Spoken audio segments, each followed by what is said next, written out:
Hello everyone, আমি অমিত দাস। আমি long Riders কমিউনিটির মডারেটর। আজকে আমরা সিলেট শহর থেকে রাইড দিয়ে এসেছি এই জাফলং এর এই ঝর্ণাটায়। আপনারা আমার পিছনে যে ঝর্ণাটা দেখতে পাচ্ছেন, এখানে এখানে একটা সময় অনেক পানি থাকতো, কিন্তু এখন এই মৌসুমে পানি পাবেন না। খুবই সামান্য পরিমাণে পানির শব্দ শোনা গেলেও পানি দেখতে পাওয়া যাচ্ছে না। আর আমি এখানে বসে লেবুর শরবত উপভোগ করছি। আমাদের সাথে আমাদের অ্যাডমিন মোকলেশ ভাই আছেন। মোকলেশ ভাইও আসছেন আমাদের সাথে। আমরা আর কি আসছি আজকে রাইড দিয়ে। রাইডটা অনেক স্মরণীয় আর অনেক কষ্টদায়ক হলেও আমরা খুব উপভোগ করেছি আর কি এই রাইডটা। আপনারা সবাই আমাদের সাথে থাকবেন, আমাদের সাথে রাইড দেওয়ার জন্য আসবেন। আর সবাই ভালো থাকবেন, সুস্থ থাকবেন।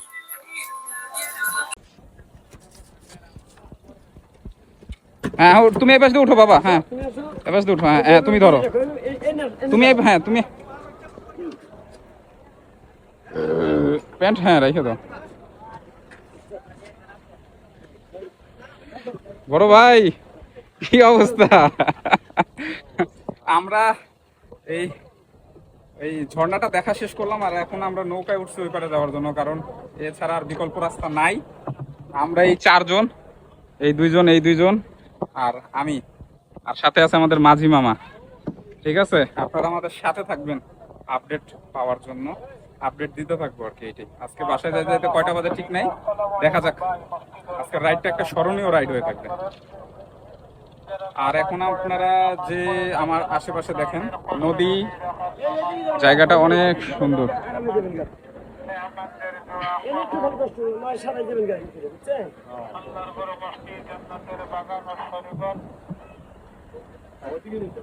আজকের অভিজ্ঞতাটা মারাত্মক আসলে।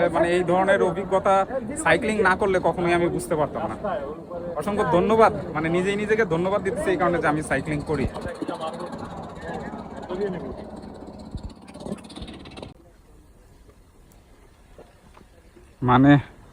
কি বলবো, আমাদের শরীরে কি পরিমাণ সুরসুরি থাকলে আমরা ওইখানে উঠি। আর কর্তৃপক্ষকে ওইখানে লিখে রাখা লাগছে যে ওপরে ওঠা নিষেধ। আপনারা দেখতে পাচ্ছেন কিনা, ওই যে সাদা অংশটুক দেখতে পাচ্ছেন, ওটা কিন্তু লেখা ওপরে ওঠা নিষেধ। এই জায়গায়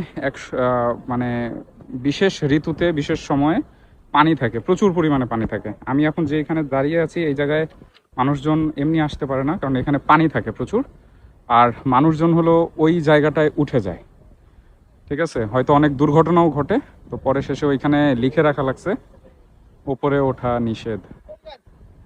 এখন আর এখানে পানি নেই, পানির শুধুমাত্র শব্দ শোনা যাচ্ছে, কিন্তু পানি দেখাই যাচ্ছে না। পানি আছে, খুবই কম পরিমাণে, খুবই কম। বাসার মতো আমি কিছু দেখতেছি না এখানে। তাই